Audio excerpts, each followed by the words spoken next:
माननीय अध्यक्ष महोदय, प्रश्न के पहले इशारा करना ठीक नहीं है। अरे मैं कोई इशारा नहीं नहीं, आप प्रश्न करिए, गंभीरता उसको बनाए रखिए। ये जो साइबर क्राइम हुए हैं छत्तीसगढ़ में जितने हैं, उसमें डिजिटल अरेस्ट की कितनी घटनाएं हुई?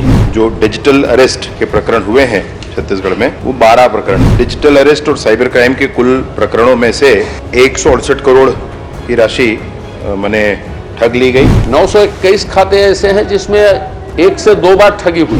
ये चालू है ऐसा नहीं है, इसमें 1 से अधिक बार ट्रांजैक्शन हुई। परिशिष्ट दिया है, मैं उसी के अंदर जी मैं आपसे वही कह रहा हूँ भैया। अब वो तो परिशिष्ट के बाहर आपके पास जानकारी होगी। छत्तीसगढ़ पुलिस के पास इन घटनाओं के बाद खुद की क्या विशेषज्ञता है? 2024 में 20 लाख करोड़ से भी अधिक की राशि का डिजिटल ट्रांजैक्शन हुआ है। खुश है तो भी खुशी मना ले, छोटा बड़ा केक मंगा ले, संगम में मिलता है बढ़िया केक, संगम में मिलता है बढ़िया केक।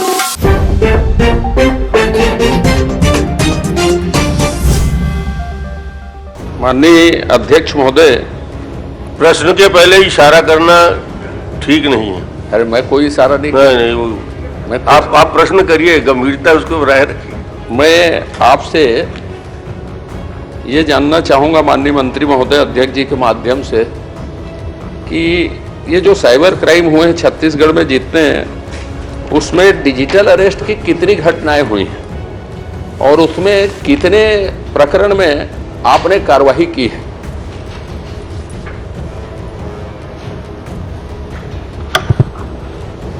माननीय अध्यक्ष महोदय, साइबर क्राइम और डिजिटल अरेस्ट के कुल प्रकरणों में से जो डिजिटल अरेस्ट के प्रकरण हुए हैं छत्तीसगढ़ में वो 12 प्रकरण हैं और उसमें 12 के सभी प्रकरणों में कार्यवाही भी की गई है।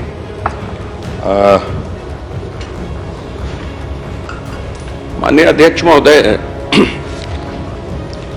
साइबर ठगों से जो आपने जानकारी दी है उसमें लगभग 168.12 करोड़ रुपये वसूल की गई है, ठगी गई है। इतनी राशि साइबर ठगों द्वारा ठगी की गई राशि का विवरण आपने इतनी राशि का दिया है।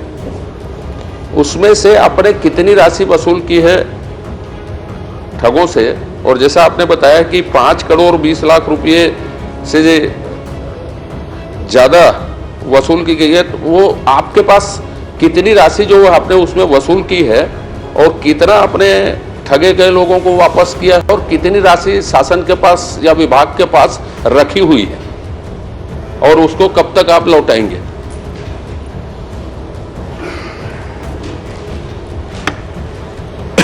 माननीय अध्यक्ष महोदय, डिजिटल अरेस्ट और साइबर क्राइम के कुल प्रकरणों में से 168 करोड़ की राशि माने ठग ली गई। उसमें से 5 करोड़ 20 लाख की राशि वो वापस दिलाई गई है और जो होल्ड हमारे अकाउंट्स हैं, जिन अकाउंट्स में राशि होल्ड की गई है, 4,427 ये अकाउंट्स हैं जिसको होल्ड किया गया है। और इस होल्ड अकाउंट में 4 करोड़। माननीय मंत्री जी, होल्ड की ओर नहीं, मैंने पूछा था कि आपने 168 करोड़ रुपये की ठगी हुई, तो आपने 5 करोड़ रुपये वसूल किया है या उससे ज़्यादा वसूल किया है? और ज़्यादा वसूल किया है तो क्या सिर्फ 5 करोड़ 20 लाख रुपये ही आपने वापस किया है? ज़्यादा राशि यदि है आपके पास तो विभाग के पास उसको कब तक आप वापस करने जा रहे हैं और बाकी वसूली के लिए आपकी क्या कार्रवाई चल रही है, पूछा था मैंने। माननीय अध्यक्ष महोदय, 5 करोड़ 20 लाख की राशि पीड़ितों को वापस की गई और 4,400 मतलब जितने खाते होल्ड किए गए हैं उसमें 4 करोड़ 13 लाख की राशि अभी है, जिसका परीक्षण और इसके अंतिम निर्णय के उपरांत उसको भी दिया जाएगा। माननीय अध्यक्ष महोदय, ये ठगी के बाद अभी भी चालू बैंक खाता जो है 1795 है, जो जानकारी परिशिष्ट में आपने दी है, और उसके बाद 921 खाते ऐसे हैं जिसमें 1 से अधिक बार ट्रांजैक्शन हुए हैं, तो और ठगी की घटना 921 खातों में एक से ज्यादा बार हुई है। तो अभी तक इन खातों को फ्रीज नहीं किया गया और अभी तक चालू है। इसको जारी रखने के पीछे विभाग की क्या मंशा है या किन कारणों से इसको चालू रखा गया है, ये बताने का कष्ट करेंगे। माननीय अध्यक्ष महोदय, मतलब जब ये साइबर फ्रॉड की दिशा में अपन ये करते हैं, इन्वेस्टिगेशन होता है, अनेक लेयर में इस पर चर्चा होती, ये होता है, ट्रांजैक्शन बढ़ जाता है आगे, राशि एक खाते में, एक खाते के बाद दूसरे खाते में, दूसरे खाते के बाद तीसरे खाते में, तो पहला खाता जहां जाता है उसको अनिवार्यतः बंद कर लिया जाता है और उसके बाद के खातों में हो सकता है कि उसने कहीं खरीदी की है और खरीदी के बाद वहां भुगतान कर दिया है, तो मर्चेंट का खाता पता चला तो उसको फिर छोड़ दिया जाता है कि उसको उस ट्रांजैक्शन को फ्रीज करके और खाता फ्रीज नहीं किया जाता है। ये स्थिति उसमें अपनाई जाती है माननीय अध्यक्ष महोदय। इसलिए जो स्थिति अभी मैंने माननीय सदस्य महोदय से कहा कि जितने खाते बंद नहीं किए गए हैं उनके पीछे, हर खाते के पीछे ऐसी ही कोई ना कोई विषय है। स्पर्श multi speciality hospital full time विशेषज्ञों की देखरेख में पैथोलॉजी और डायग्नोस्टिक की बेस्ट इन क्लास सुविधा, साथ ही दे रहा है न्यूनतम दर पर हेल्थ पैकेज की सुविधा। स्पर्श मल्टी स्पेशलिटी हॉस्पिटल, एक एहसास अपनेपन का। माननीय अध्यक्ष महोदय, 921 खाते ऐसे हैं जिसमें एक से दो बार ठगी हुई।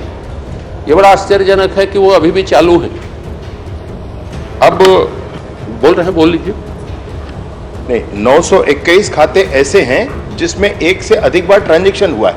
ये चालू है ऐसा नहीं, ये चालू है ऐसा नहीं है, इसमें एक से अधिक बार ट्रांजैक्शन हुआ है, इसमें एक से अधिक बार राशि ट्रांसफर हुई है, वो बंद भी हो सकते हैं। बंद हो गई? हाँ जी। अच्छा माननीय अध्यक्ष महोदय, छोटा छोटा दो ठो विषय है। कुल 722 लोगों को आपने चिन्हित किया है।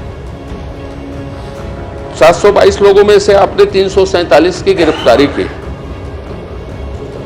बाकी लोगों के गिरफ्तारी के लिए या बाकी जांच के लिए आपके, सुन लीजिए ना पूरा, बाकी लोगों की जांच या तेजी आए, इसको इसलिए बोल रहा हूं माननीय अध्यक्ष महोदय, पिछले सत्र में ध्यानाकर्षण ये पहली बार बहस में आ रहा है और ये बड़ी समस्या है।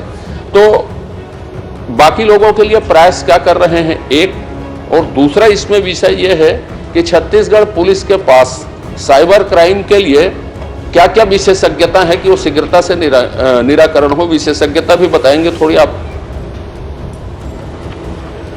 जी माननीय अध्यक्ष महोदय, माननीय सदस्य की ये चिंता वस्तुतः वर्तमान में समाज की जो चिंता है वही है और भारत, संपूर्ण भारत वरन संपूर्ण विश्व की सुरक्षा भी साइबर सुरक्षा के बिना अब संभव नहीं है।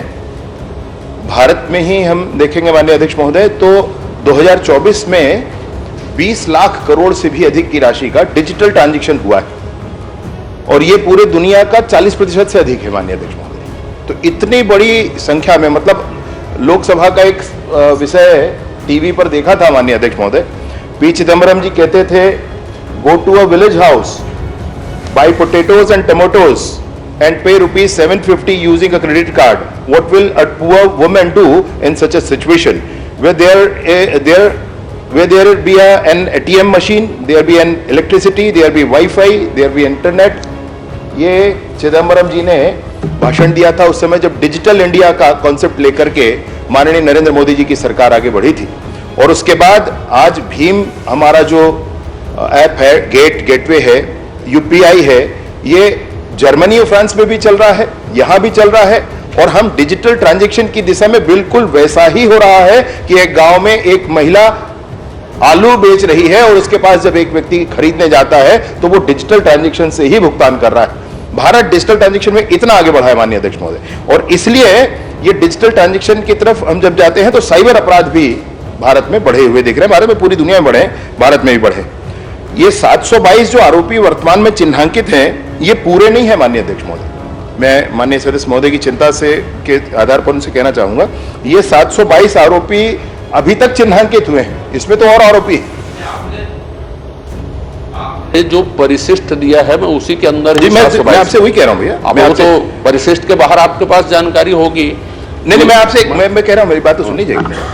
ये जो 722 आरोपी हैं ये चिन्हांकित अब तक हुए हैं और उसमें से 375 आरोपी हैं वो गिरफ्तार भी हुए हैं। अन्य की गिरफ्तारी की प्रक्रिया जारी है, अन्य की खोज की प्रक्रिया भी जारी है अब ये जियो स्पेशल, इसमें बाउंड्रीज नहीं है माननीय अध्यक्ष महोदय। ये स्थानीय प्रदेश की पुलिस भी इस पे पूरा नहीं कर सकती है, इसलिए सेंट्रल गवर्नमेंट में यूएचएम साहब ने और हमारे होम मिनिस्ट्री ने, सेंट्रल की होम मिनिस्ट्री ने बहुत बड़ा अभियान इस पर किया है। दुनिया का सबसे अच्छा अभियान अगर साइबर क्राइम के लिए कहीं किया जा रहा है माननीय अध्यक्ष महोदय, तो वो भारत की सरकार के द्वारा किया जा रहा है। उसी के अंतर्गत मेरे प्रश्न का एक पार्ट बच गया, चूंकि आप शायद उसी बता रहा हूं। छत्तीसगढ़ पुलिस के पास छत्तीसगढ़ विशेषज्ञता क्या है? छत्तीसगढ़ आप पुलिस उसके के लिए क्या पास प्रयास किए हैं? क्या विशेषज्ञता भारत सरकार जो कर रही है, आप साधुवाद के पात्र हैं उसके लिए। बाकी को पकड़ने के लिए मैंने पूछा, जब प्रयास कर रहे हैं ठीक है, मैं कन्विंस हूं उनसे, लेकिन छत्तीसगढ़ पुलिस के पास इन घटनाओं के बाद खुद की क्या विशेषज्ञता है, एक। और दूसरा, इसी सदन में क्या साइबर थाने खोलने की घोषणा हुई थी, और यदि हुई थी तो कितने साइबर थाने खोले गए? कितने की घोषणा हुई थी और कितने साइबर थाने खोले गए? माननीय अध्यक्ष महोदय, मैंने जो केंद्र की बात कही वो इसलिए कही क्योंकि साइबर अपराध ये राज्य का विषय नहीं है खाली, और राज्य तक सीमित नहीं होता है। ये राज्य के अंदर कहीं एक स्थान पर होने वाली घटना नहीं होती है, इसका आरोपी कहीं दूर दूसरे प्रदेश में बैठा होता है। इसलिए पूरे देश के संदर्भ में सोचना और यहां तक कि पूरे विश्व को एक साथ मिलाकर के सोचने की इसमें आवश्यकता है, मैं वो बता रहा था। माननीय सदस्य महोदय का जो कहना है स्पेसिफिक, उस विषय पर मैं आ जाता हूं। राज्य में नई सरकार बनने के बाद एक साइबर भवन का निर्माण कराया गया माननीय अध्यक्ष महोदय, प्रारंभ किया गया। हमारे माननीय मुख्यमंत्री जी ने 4 दिसंबर 2024 को इसका उद्घाटन किया। 2,77,00,000 की लागत से वो भवन तैयार करा करके उसमें लाइसेंस नवीनीकरण जितने पुराने बचे थे 1,46,00,000 में वो किए गए। फिर 51 लाख के और नए सॉफ्टवेयर आदि खरीदे गए। उन सॉफ्टवेयर्स में भी विशेषज्ञता के लिए आप कहेंगे तो सारे इक्विपमेंट जो हमारे पास उपलब्ध है, यूनिफाइड फॉरेंसिक एक्सट्रैक्शन डिवाइसेस वहां पर है, XRY मोबाइल फॉरेंसिक किट वहां पर है, मैग्नेट एक्सियम कंप्लीट वहां पर डिटेक्शन के लिए, डिस्क स्टोरेज के डिटेक्शन के लिए वहां पर है, फॉरेंसिक टूल किट वहां पर है। एक मिनट इंटरप्ट करूं। भवन बनाना, इक्विपमेंट आप बता रहे हैं, जो मेरी जानकारी है इक्विपमेंट का संचालन, इक्विपमेंट को देखना और उसके एक्सपर्ट, जब एक्सपर्ट होंगे तब आप इन सारे संसाधनों का उपयोग होगा जिसकी आप गिनती कर रहे हैं। मैं ये जानना चाहता था, विशेषज्ञता में आपने इक्विपमेंट जुटा लिए, बढ़िया। विशेषज्ञ, विभिन्न समाचार पत्रों में सब में ये छपा है कि छत्तीसगढ़ में साइबर विशेषज्ञ नहीं है किसी तरह के। ये बात आप बताएंगे कि ये सत्य है कि असत्य है? छपने पर मैं नहीं जा रहा हूं, उल्लेख कर रहा हूं सिर्फ उसका। तो मशीन भवन एक अलग चीजें हैं, उसको ऑपरेट करने के लिए विशेषज्ञता एक दूसरा विषय है। और दूसरी बात जो मैंने कही कि साइबर थाने खोलने की घोषणा इस सदन में हुई थी क्या? कितने थाने खोलने की घोषणा हुई थी और कितने खुले?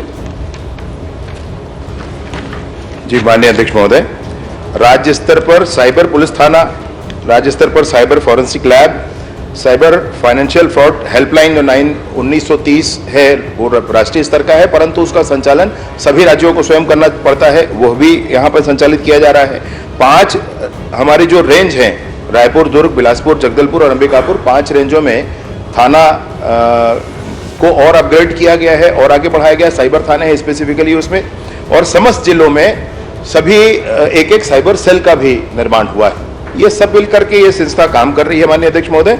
दूसरा जो आपसे मैं कहना चाह रहा था कि आगे भी इस विषय को ले जाने के लिए जो स्टाफ वहां पर नियुक्त है, साइबर क्राइम के लिए स्पेसिफिकली कोई नियुक्ति होती है ऐसा नहीं है माननीय अध्यक्ष महोदय। जो हमारे लोग हैं उसमें से ही हो रहा है।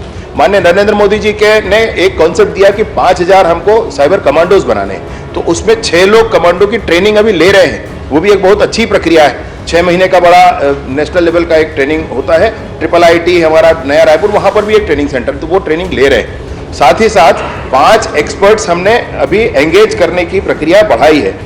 और जो हमारे लोग यहाँ पर पहले से उपस्थित हैं, जिनको अन्य ट्रेनिंग I4C के माध्यम से दी गई है, वो सब इसमें कार्यरत है।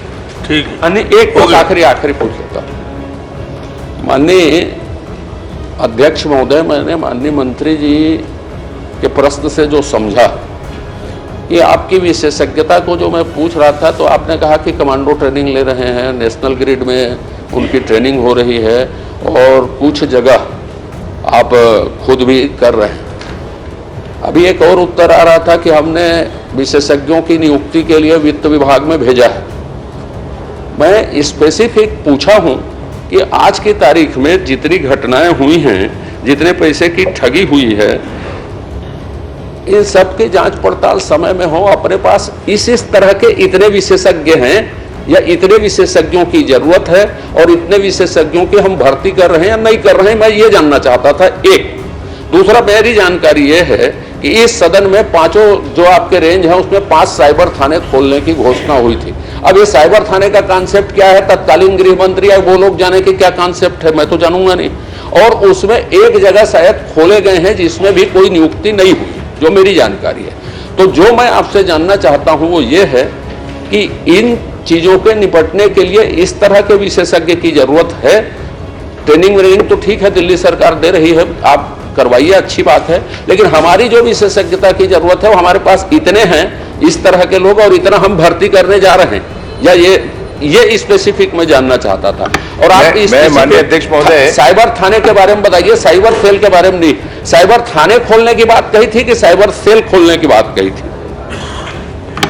माननीय अध्यक्ष महोदय, मैं बिल्कुल वही कह रहा हूं और बिल्कुल स्पष्टता से स्पेसिफिकली मैंने वही बात कही माननीय अध्यक्ष महोदय कि इसमें साइबर क्राइम के लिए अलग से कोई नियुक्ति की प्रक्रिया नहीं है। जो लोग हैं उपस्थित उन्हीं से होना है।